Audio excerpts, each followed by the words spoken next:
to be able to play a religious terrorist is, there's a lot of meat on those bones. You can call him a Timothy McVeigh, or you can call him a Osama bin Laden. She went to the bathroom. She's going to be back. Same thing. Yeah. The thing that I find interesting is that I think that I'm in the middle of what I would call a non-violent revolution. It's my own personal revolution, and most of my weapons are art. So I write songs on the guitar, so weird not poetry and stuff like that. I don't really know how effective my revolution really is, to tell you the truth.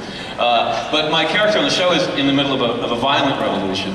But I think that that's really probably the only major difference between him and me. Because I think that Barnabas is looking out on a society that's eating itself alive as far as he's concerned, and he's looking at the V Club, kind of like the Colosseum in old Rome, and seeing the decadence and seeing people really hurt each other for fun, and he's disgusted by that. He wants to change it.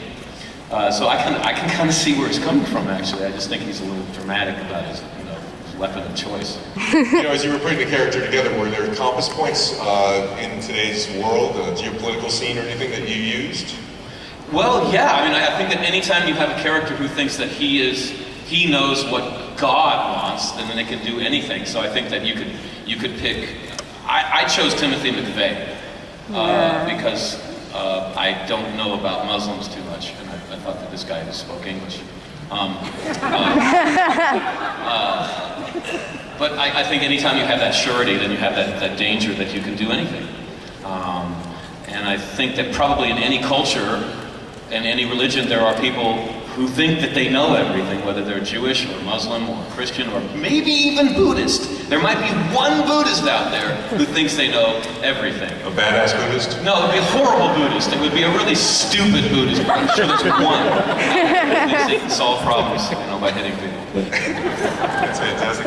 And Sasha, you and I were talking backstage about your character, and you mentioned episode 4, which is a great episode, and that there was a sequence there where you really started to find some things to hang your hat on as far as the character.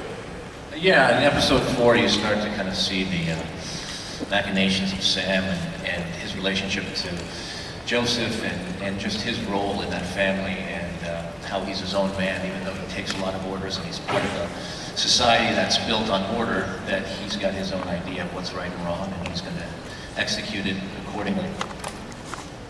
And then you were talking about the cast.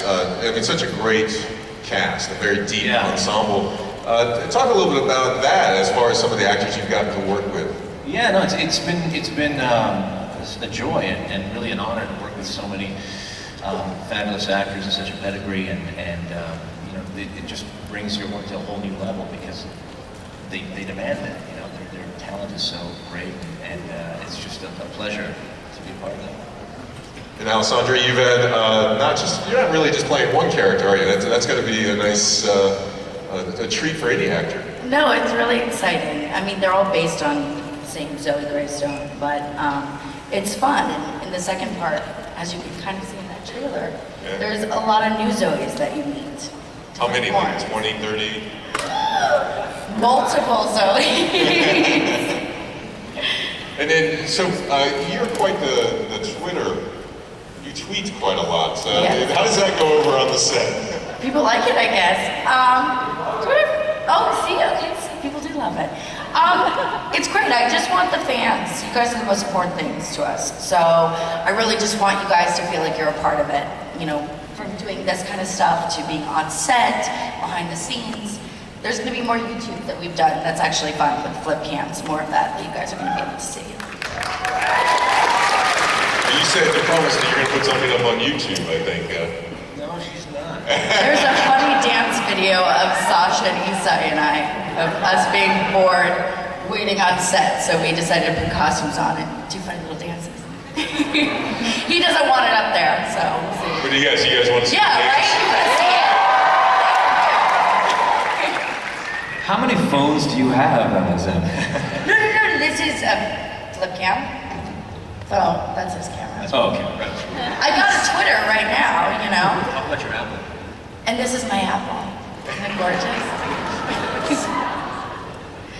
So Ron, you said when you started the show, I read something somewhere along the way that you even compared it to Dallas, and I know really what you were talking about was sort of the physics of family drama. Talk a little bit about that. That's an interesting way to frame it. No, I meant Dallas. It's like, you know, we're going to bring in a JR. Yeah, JR's back. Yeah, I mean, I use that as an analogy to sort of break people away from the idea of what a science fiction show would be, that it doesn't have to be completely action-adventure based, that you could really do one that was much more of a character drama and sort of as a continuing show and a continuing series, and the most successful, arguably, of any of those. Oh, Mr. Ike is here. Go on, keep talking. There's tequila, guys, so it's about to get... Just keep talking. It's so late in the day, it's just, we need our juice. I've heard this story before, so I just thought, So yeah, Dallas. It's Dallas. Fantastic. And then, one of the really effective parts of the show is the retro look of it, and I know you guys spent a lot of time thinking about the visuals and production values. It seems like the past, but it doesn't seem like our past. Hold on. Shots, everyone?